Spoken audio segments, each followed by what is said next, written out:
off it now, but this player's going to get close with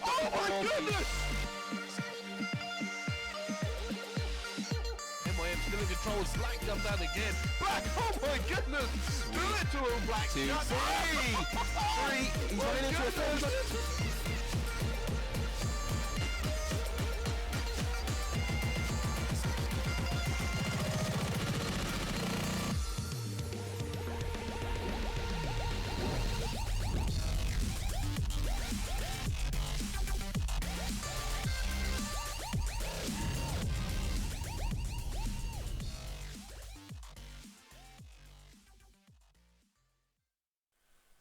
Hello and welcome. It's time for week 3 of the Pro League. I am Brycey, and joining me tonight is the man that is usually behind the camera, the producer, the guy now on the mic is Chris Trout. How you doing, Brycey? I'm doing very well here. It's refreshing to see you this side of the desk. I'm usually over there. Yeah, you usually are over there. But joining me tonight, he is going to be casting over these games with the first game we've got coming up. It's going to be Epsilon versus SK.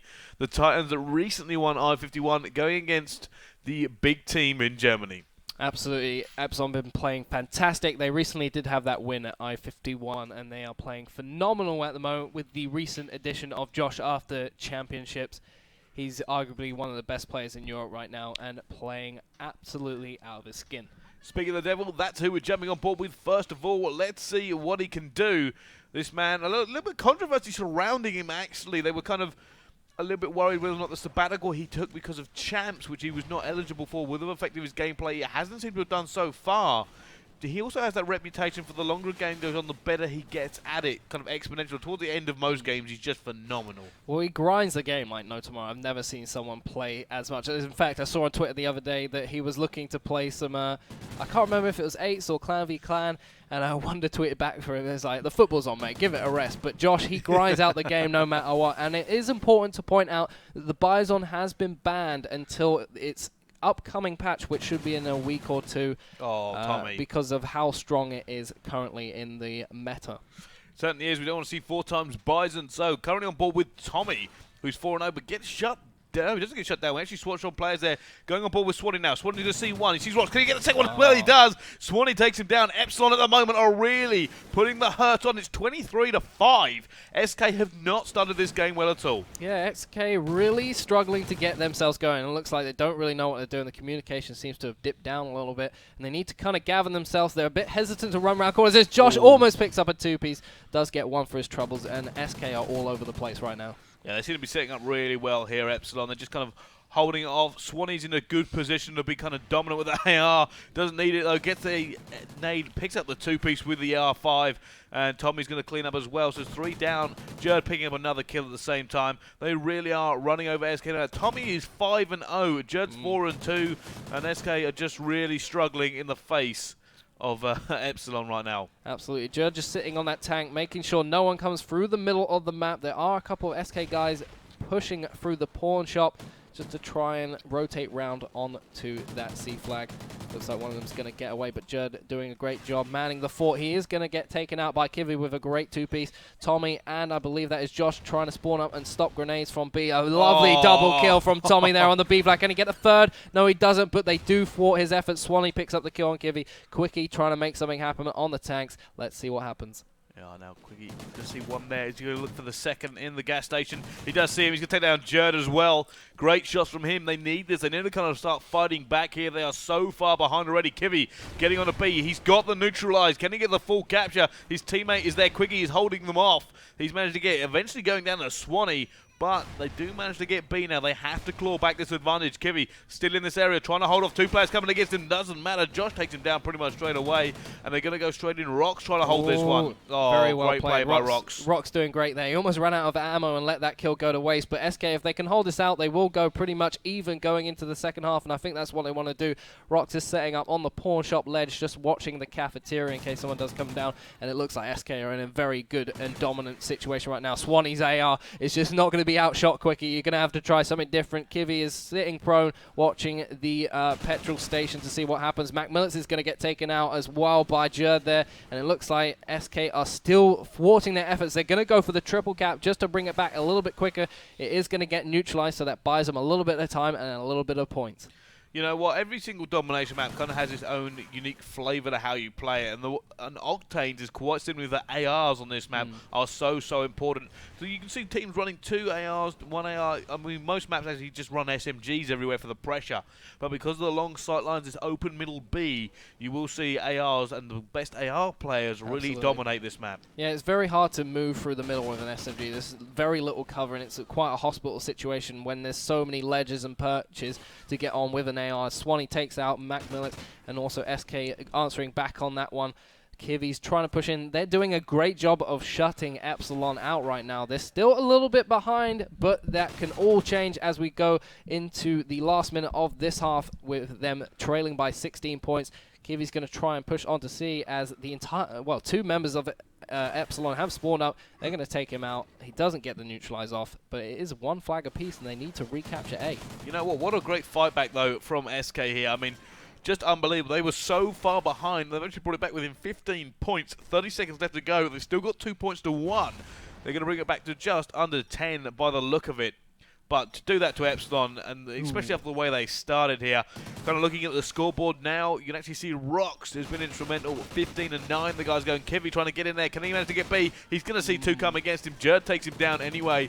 But other than that, the scores across the board are fairly even. It's something that Epsilon do so well, is when they do push for this B flag on Octane, they get in there and their numbers. They know that if they pile the guys on there, it might be a situation where you could all die at one time.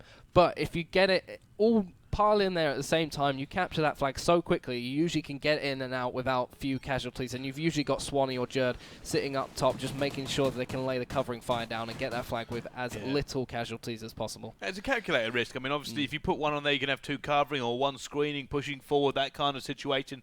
However, if you put more on, then obviously you just capture it quick enough that like nades are going to not many rain in, and people aren't going to be in position as quickly. It's kind of that calculated risk that a lot of players have to take. I know from personal experience, sitting on that B point by yourself, it feels like an eternity when you don't have the cover. Absolutely, and I suppose even if you are in there by yourself, you can at least possibly get the neutralize off or something like that, just to help your team. Make sure that your efforts aren't completely wasted, and that's something that I do love about Domination in this Call of Duty, is the fact that you can do some lone clutch plays, even if it's just to get a neutralize off. It can usually distract the other team enough for your team to rotate around and capture one of their home flags. Yeah, and that's kind of a common tactic throughout the entire Domination maps. Obviously, push forward, get up. The only time it doesn't work, when none of this stuff is really mattering, is of course Strike Zone, which is all about the rotation. It's all about just continuing the pressure. Map, isn't it? It's just so fast and fluid. And I said I love the fact that every single Domination map has that kind of unique flavour. Strike Zone has one, Octane has one, Freight has that B where everybody's kind of trying to duck behind the smallest train wheel to try to get it. It's a fantastic way that the Domination maps are so different. There's kind of a refreshing gameplay every time you play them. Absolutely, and I think we're going to be hopping into the second half here. The point difference is still in Epsilon's favour as we start the countdown.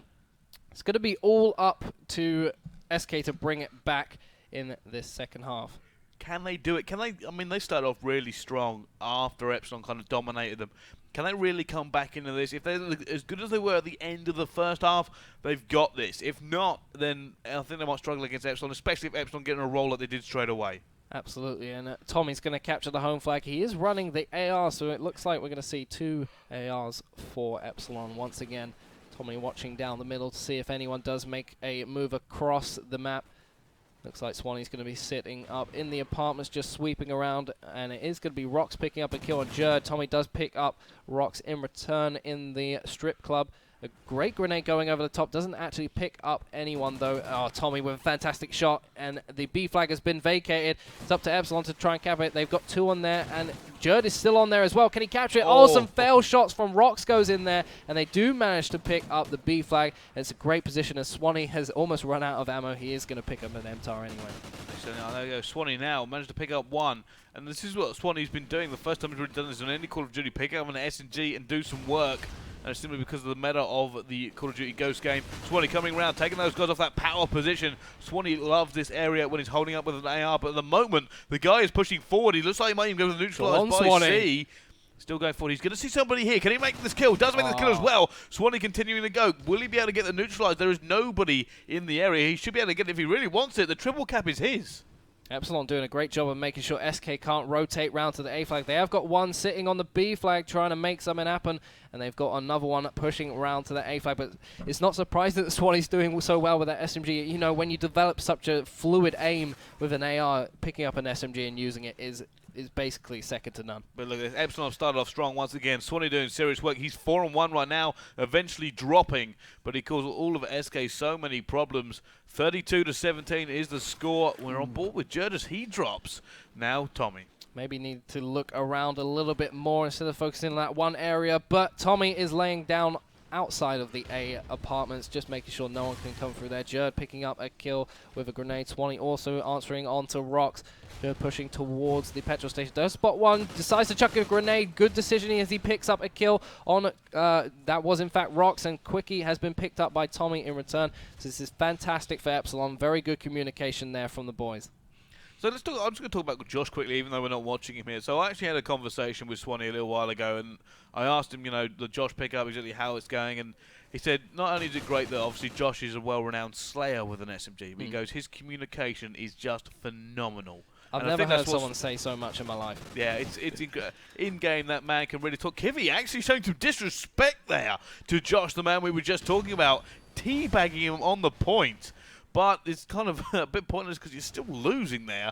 58-28, 30 points in favour this half for Epsilon, plus 14 from the last. It's looking like a bridge too far for SK right now. Yeah, Epsilon just having a fantastic game on Octane. It really seems to be their domain, as they absolutely bring the heat when they are on board with the domination for this map. As we see MacMillet's trying to bring back, he's not having a fantastic game right now. He does have a lot of captures to his name, but he's currently 2-8, and you know, we say that slaying isn't everything in Call of Duty. It's all about the points that you get on the board, but sometimes there's going to be this point at which slaying does come into it. Yeah, I mean, the problem is now, even a triple cap, it's going to be pretty much impossible for them to come back. There's just so many points away. And how do you even do something? I mean, Epsilon just shut them down completely at the start of it. They needed a good start, SK. They didn't have it. And they're being triple capped right now, and it's just getting further and further into the mud. There is no way back for them here. Kivy showing more disrespect with the body shooting against Josh. I think there's a bit of bad blood between these guys. Yeah, but you can't really show disrespect when you're being triple capped and basically whooped on Domination on Octane. It just doesn't work. Absolutely. They're about to get 100-point club right now, and Rock's actually managing to pick up a kill in the end, but it's just the kill feed is all Epsilon right now, and the points are all going in their way. MacMillet's trying to do his best. Quickie's not having a fantastic game as well. Kivy just starting to leave it a little bit. Rocks as well, not having a great one.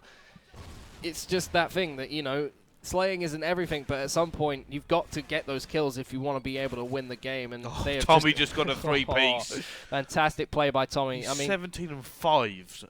Phenomenal, absolutely phenomenal player. Swanee's 12-4, Josh 12-8. We've got a 7-9 Jerd. Jerd with 3 captures though to his name, just fantastic. And Dinge we've got with the full zeros. He's playing fantastically flawless right now. Flawless coaching. But there we go. It's going to be, by the look of it, it should tick over at least once more, and it's going to tick over. It will be 112-45 on this side. That is a score that you kind of just put into the history books, because that is complete domination over SK. Tommy ends 18-5. Swanee ends 15-4. Just complete domination by the two of the best ARs in Europe by no shadow of doubt. Well, it just showed in the final kill count how good Swanee is with that AR. It really did, but there we go. Map number 1 is going to go to Epsilon in, well, ridiculously convincing fashion. They look like they have really come to war today in the Pro League. Join us after the break. Let's see how S&D goes.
Hello and welcome back. It's time for the search and destroy between these two teams. Epsilon versus SK. And as we saw in the first domination there, Trout, what a ridiculous play by Epsilon. They just completely smashed them into the floor is the only way I can describe that game.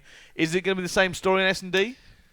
Most likely. I mean, SK they've got to be hurting after that game. Yeah. It couldn't have been a fun game to play to be that dominated, but you never know. Search and Destroy is one of those games that completely changes the pace of the game, and it's one that's more down to your tactics than anything else and getting those lucky little picks. But we'll just have to see how it all goes out as we see the SK are going for the very standard B rush. They are now. Let's see what Kevin can do. He's going straight forward. Just see one. We see, manages to actually not get that kill. But now Quiggy is the man we're on board with. He has that thermal. He's not going to see anybody with it, though. At the moment, Swanee has gone down. Josh picking up a kill, making it a 3v3. And Quiggy's still looking for that telltale white heat signature of somebody right there. Absolutely. And Kivi's going to be sitting in that truck just in case someone comes through the post office. And SK have gone into a bit of a passive mode right now. They're a little bit unsure as to what to do. Quiggy is just sitting behind the truck. I don't know why he's cooking a grenade. No one is actually there, but it's just a bit of a safety precaution. It looks like they're going to be flanked. Oh, he does need to look. Oh, no. It's very, very to get close. Oh, they're going to see somebody there. Kivi's going to be trying to engage at the same time, but no, Josh comes around with the flank eventually. Kivi picks up a kill as well. It's now 2 versus 2. Josh and Jared versus Kivi and Rox. And they looks like they're going to try and put the bomb down here. Kivi, now the man we're on the sticks with. Let's see what he can do. The bomb has gone down. It's now advantage, but they lose the player for it. 1v2 for Kivi. Down he goes. Josh, what a man. 4-0. Wow, he gets the ace there for the first round. What a way to kick things off. That's got to be a little bit even more demoralizing for SK. They're not having a great game right now. They really do need to show up and bring it back. Otherwise, it's going to go very much in the favor of Epsilon. That's only well, 4 kills and a defuse. 5-point streak for Josh. Kind of, that is an incredible way to start off with the ace for your team. He's going to be happy about that. The man we're now on board with, it's going to be him. Let's see what he can do running the Vector. Absolutely. He is running towards the back of the car. We got Tommy with the sniper rifle here. I believe that is the...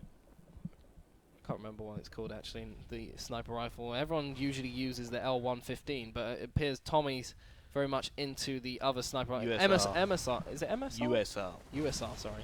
USR sniper rifle. It's actually very, very good. I used it from time to time when I played a bit of a Call of Duty Ghost. It's a very good sniper rifle. L115 seems to be the more preferred one of the players, but we are on board with Jerd right now, and we do see the first pick from Swanee picking up a grenade kill. Some tags going down from Jerd. Can he pick up the kill? No, he does duck behind the car, but they have, in fact, Still got the bomb. They need to try and put it down. 40 seconds left on the clock. Jerd just making sure no one does fight round. No, it's not like Josh Jerd usually missed that kind of shot. Interesting to note that Josh, when we were watching him, went down first. So he's now 4-1. They kind of lost him. However, they've answered back. It's now a 1v3. Epsilon have turned this around after losing it, and they're going for the rotate. Did he get seen there, Jerd? I think he did. You can actually see that player from SK deciding to rotate with him, but the rest of Epsilon have got Jerd's back. This is going to be an almost impossible situation for Quickie. Yeah, he would have had loads of time to get that down. I don't think Quickie would have pushed into that knowing that free players up. Oh, fantastic kill cam from Tommy right there. Never mind, that's not going to be a clutch for Quickie, as you will see this on the final kill cam. Tommy, quick scope, sit down, and a shot to the hip will end Quickie's chance of clutching. Beautiful shot there by that man. I mean, I've watched him play so many times with that gun, with the sniper rifle, and he is just a beast. He has done some incredible quick scopes that I've seen with that gun, so it's not that surprising, but it is fantastic to watch every time he does it. SK are going to be so sick after that round. They actually got first pick on the Jerd. Oh, Jerd takes down Kivy, and somehow it's going to be Epsilon with the advantage once again. He took the risky route going straight across street. It did not pay off. That was Jerd who got the kill there, so he's pulled out a sniper rifle as well. So some of these players with a sniper rifle, they know just how lethal that kind of first pick really is. And now McMillix, you can actually see on Oracle mode, there is a man he's looking for. The problem is SK do not have the numerical advantage, and that does mean they can't push straight into B yet. They're going to have to find a kill. Yeah, and McMillix shooting some shots off there. Looking for a wallbang. Yeah, it gives Epsilon the confirmation that they are setting up on the B flag, and the man sitting on the A doesn't need to immediately rotate around. They're just going to let them play it out and see what happens. With 35 seconds left on the clock, they are well and truly set up. It's going to be difficult for SK to get something going. They need to get some picks before they start to think about applying the bomb. Oh, Joe gets a second snipe this round, and it's going to be Swanee taking one down. It's now Quickie in a 1v4. And it looks like he's going to run away from post off. He's going to go mid-street, and this probably won't pay off for him. Oh, no, he managed to get one, though. Taking down Swanee. Can he get a second one? No. Tommy, also running a sniper rifle, takes him down, and we will see that one in the final kill cam. Yeah, he did a great job of managing to pick that one off, but he was caught in a rock and a hard place. It was just a sandwich coming around the corner from, I believe that was Jerd as well coming, and Tommy picking up the sniper rifle. So well played by Epsilon. They had a great setup. They made sure that they didn't rotate round and try and pinch them in. They just let them play their own game and basically set them up in a trap. Yep, there we go. 3-0 currently to Epsilon. Will this be a 6-0 sweep? It is kind of on point for that at the moment. Josh 4-1. Jerd having not died yet. Tommy 4-1. Swanee actually the only player negative at the moment as he goes down again. First pick for Mac Millix, but Josh answers back to Kivy. And now it is going to be a 3v2. And now Tommy's the memorable note. Jerd actually sees a man. He's going to call that out. A little bit of hit fire around the corner. Going to see another player. Long range shots going down. Decides to bait and switch away. And they're still being quite passive. You can see Epsilon decided to set up here rather than go for anything else. They're just holding fast. And Josh picks up that kill. McMillix now in the 1 versus 3. And he's going to get taken down with another sniper kill cam from Tommy. Every time. That's all he does is snipe kill cams. He's so good at it. Why wouldn't you? You just let him do what he wants with that sniper rifle. He can watch so many different angles with it. And he's pretty much guaranteed to drop a kill if he does see someone in his sights. There we go, another final kill cam from Tommy with that USR. 4-0 now in favour of Epsilon versus SK, and you can actually see Quickie 3-4, 1-4, 1-4, 1-4 for the rest of that team, not really performing as they'd want to. Josh is 7-1 now on this S&D. Jerd still hasn't died. Tommy adding to his score. Swanee is the man who really kind of is struggling here against SK, but only him and the rest of his teammates are just ruining them. Yep, he's still doing his job. He's basically the watchman. He watches out things, calls things out, this gets assists and tags. Ooh, this could pay off very well for Epsilon. I don't think SK are anticipating it. They have no idea. They have no idea that the hurt is coming. They spotted one as a member of the 2 members of the SK lineup go down. And there it is, completely Jerd with a 3-piece. Is this a 3-piece kill cam? I think it is. You see one go down. Sees a second. Oh my goodness, Jerd, you are a monster. King Jerd does what he wants. Absolutely. Jerd with a fantastic kill cam right there. 5-0 for Epsilon right now. They are on game point to take the series to 2-0. This has been demoralizing for SK, to say the least, and they're not really sure what they're doing. I imagine it's like being hit in the head with a ball or something. You're just dizzy. You don't really know what's going on. You don't really know how to bring it back. As Jerd takes himself to 6-0 against Rox. Josh and the Epsilon crew are setting up some grenades going out. He is rocking the double nades. Jerd actually going to suffer to the hand of Kivy to end his streak.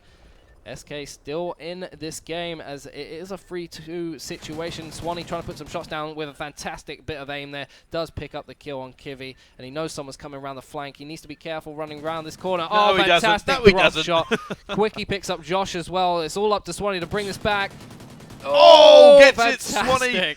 With that final shot, which you will see in the kill cam once again, ends up going positive. It was actually negative. You can actually see he's managed to get above Tommy as well on the scoreboard.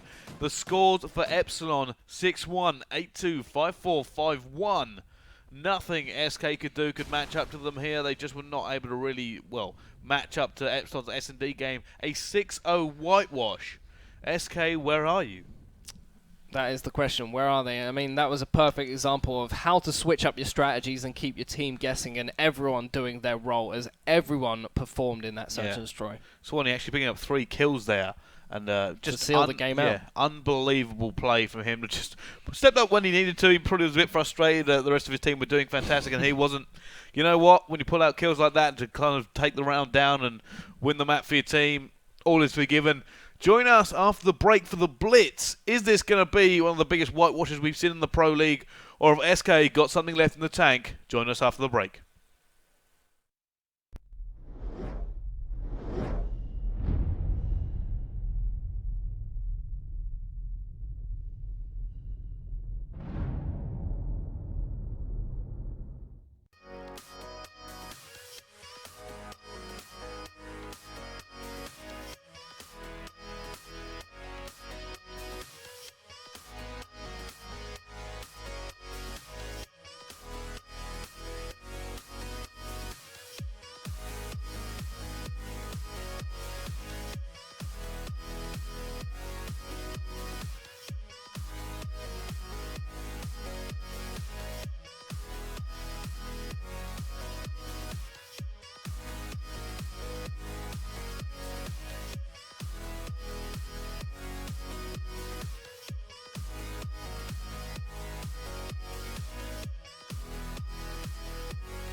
Hello and welcome back to the Pro League. It's time for map number 3 between Epsilon and SK. And, well, it's not SK's day-to-day. Epsilon have just been pummeling them in both game types. Over, I think it was 80 points in the Domination they won by, and then a 6-0 whitewash in the S&D. Have SK got some sort of Blitz God game that they can bring now, because that's what they need? Well, I believe it was in week 1. They were the nice people that put us through 4 replays of this map of Blitz. So I imagine that they'll have a decent go at this, but it's got to be so demoralizing after such aggressively one-sided games. Josh just ruined Kibby there. Coming around, going to go to the second kill, not able to get it. Rock's picking up a 2-piece on Josh and Jared, and it has seemed that SK are starting off strong here. Swanee, last man alive. He's going to go down. SK are now going to push. They should be able to get the first point in, and they do. This is exactly what they need to do to come back into this game here. They have to put Epsilon on the back foot, as we have seen players like Josh and Tommy are just going to run over you all day if you don't. Absolutely, they just need to get those few kills that they need, and as Epsilon lancer back with 3 of their own, can they get the 4th as well? And they do eliminate an absolute an absolute destruction of the SK team. It answered back, and it is now 1 apiece with 4 minutes left in this half as Josh is coming for a sneaky flank. Is anyone going to check it? No, they haven't, but someone is sitting on the point. No, they've turned around at the wrong time. 2-1 to Epsilon. Just to remind a few guys kind of wondering, where is the Bison? It has been banned. It will not be used in tonight's Pro League. But on board with Jared. Jared runs another one in. It's going to be traded out, though. 3-2. We're on board with Josh now. He's 3-2. Same as the scoreline, but he's going to go down now. On board, we're going to jump on board with Jared the King. Let's see how he's going to play this. Absolutely, he's using the Vector, and he has picked up a kill there on Quickie. Moving down the left-hand side, looks like SK are just not communicating enough right now. They're not checking each and every tunnel of the entire map, and it's just Epsilon just starting to take it away a little bit right now. It is 4-3, but Jared is answering back with some insane kills right now. He's going for the flank to try and get the spawn kills on, as one SK member is tracking back. And Jared with a fantastic jump shot. He does what he wants. Can he get the next one? No, he doesn't. But that's all it needed, was to keep Epsilon in the lead. It certainly was. Tommy's the man now going to jump on board with, going underground. He's going to see Quickie. Doesn't matter. Quickie goes down, and he's going to have a teammate that's going overground with him. Out goes the nade as well. They're pushing once again. I think it's McMillix is holding off. Tommy is waiting for reinforcements from his team. It looks like they're going to lose this point as well, so it's going to be 5-5. Tommy gets shut down by Quickie. Very neck and neck between these two. Absolutely. SK just bringing it back. They are starting to check their corners a little bit more, as Rox picks up a revenge kill on Jared. And we are starting to see SK coming back into the strongest. Rock's going for the spawn trap if he can. Put some shots down. Doesn't quite work out as Epsilon get a 3-piece to answer back. And they're going to come soaring out of the spawns as Kivy gets a lovely drop shot on Josh. Good denial by Kivy there. He had to hold that one. He gets the second one as well. Just going to close those doors so no one can come from the middle. Actually jumps out unexpectedly very quickly. Almost gets the kill. Doesn't quite pan out for him. Quickie moving from the middle to see if he can answer back on his fallen teammate. Quickie going straight into the middle, very dangerous position, but almost slipped away, not able to quite do it. Now on board with Rox, it's Epsilon winning 7-6 as SK get a point anyway. Kibby going to go down at the same time as here come Epsilon, but Rox is going underneath for the flank. Is he going to be caught? I think there's going to be a player to come and challenge him now. He's coming round. Quickie, a bit quicker though, and managed to get that hip fire, drops him. One more Epsilon player to pick, but he's actually going to go for the spawn. He doesn't really, he does have McMillix with him as well. McMillix gets the shank, that should be a point as he picks up another kill. SK tying it up. And no, they've actually gone one down, so there's another point that was traded away. It's 8-7 in favour of Epsilon, but Rox is in a good position to get another one. Absolutely. This game mode's all about running to the objective, but if I have to say anything, it looks like SK are doing far too much running and not quite thinking ahead of themselves. As you saw, Kivy just kind of charged out into the middle of the map, didn't really think about what was going on, and he got caught between 2 different people and had nothing to really do in that situation. So they need to start thinking a little bit more tactically rather than just aimlessly running through the map.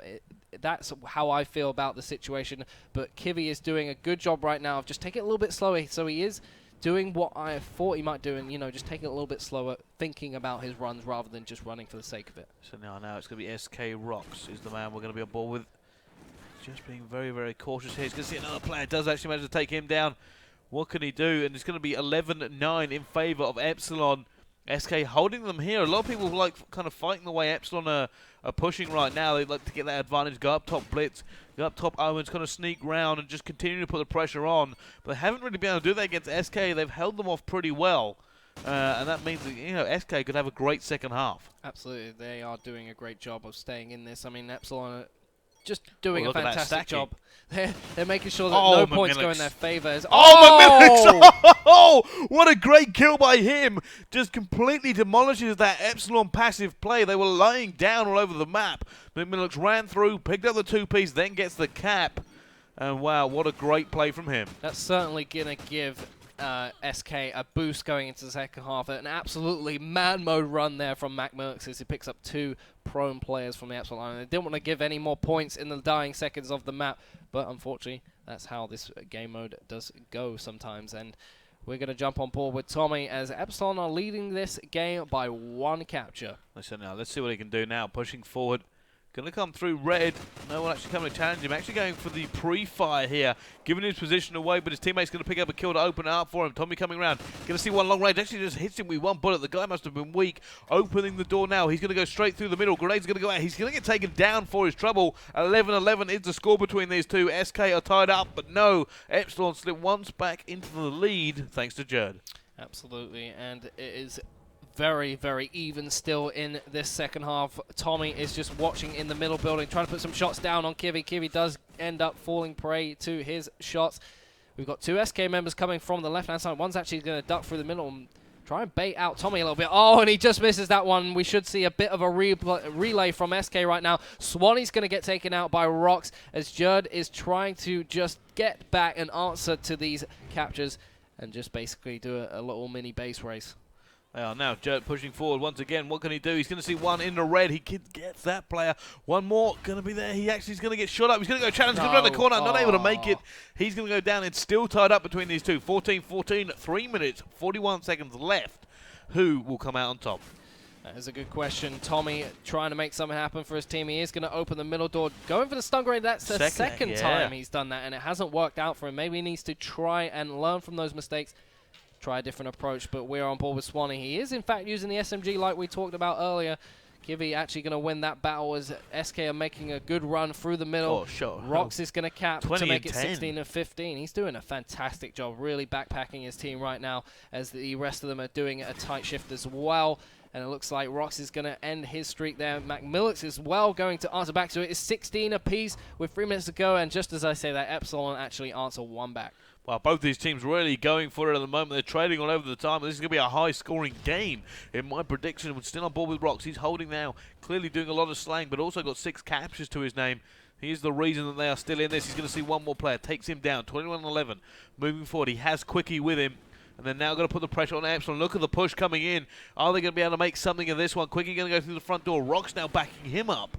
And it looks like they're trying to go through here, but no, he gets taken down. Not able to make a play there. Quickie comes around, gets a kill. The point's gone in. He's going to get cleaned up, though. It's still advantage to Epsilon, 18-17. Oh, we did say SK are playing fantastic freight blitz at the moment, and they're doing themselves favor right now after a disappointing first 2 rounds as McMillics is going to equal the score once again. To make it 18-all, SK just bringing it back. Can they finally take the lead? They've been behind pretty much the entire game. SK Rox picking up a kill as well. He's going to get answered back by Josh. Quickie spawning up. He's got to start. Oh, no, he doesn't see him, and it looks like Epsilon Jerd's going to pick up the kill and the capture just to give his team as much of an advantage as possible, and Epsilon extend their lead once more to 2 points. They do. However, it's shrunk back down to 1 here. Like I said, it's trading all over the place at the moment. Did you see that? Rox he saw the entire team go flying past the middle and just waited for his chance to move forward. He is now. Rox is the man we're on board with. He's gone back to 2 here. He sees 1. Fantastic. Didn't get the second, but they're going to know now. He's going to try and jump this one in, surely. His teammate actually goes for it. He's up top, Blitz. He's going to get taken down by Josh. Not able to keep that locked in position and trying to get a few spawn kills on. Quickie going to go down as well. Jerd pushing forward. Look at that. 19-18, 19-18, 18-21 for Swanee. Ridiculous kind of consistency from Epsilon there. Absolutely, 21 apiece with just over a minute to go. Rox going through the underground. There's no one sitting on the portal, so this should be an easy cap for SK as Epsilon do take the lead. Not much defending going on this game. It's just all-out aggression and capping flags. 22-22, 55 seconds left to go. These teams are still tied.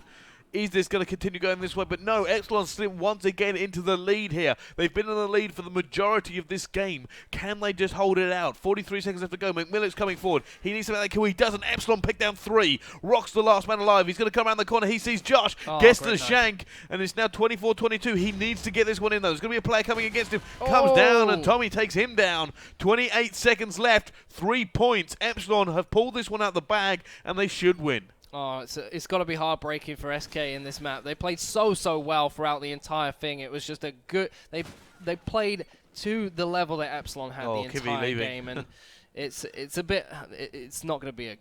Yeah, it's not going to be a good day at the camp for SK, as they are going to have some words to say to each other, I imagine, after this game. Look, I would actually just take a look at the actual scoreboard, Trout. 22-20, 22-20, 22-20, 21-23. How consistent can you be as a team on Freight Blitz? Obviously, Jerd going big with the 10 captures, then Josh, then Tommy, then Swanee. Well, that is consistency across the board. They clearly have a kind of a team strategy with the way they push. Absolutely. It seemed to just take it in turns, and there's a lot of communication, it seems, that goes on with Epsilon. Their strategies are very much set in stone. They know what they want to do. They know when it's time to push, when it's time to defend, who to switch out, and etc., etc. And it works very well. We saw it there. Yes, we certainly did. So join us after the break for the next game. Don't go anywhere.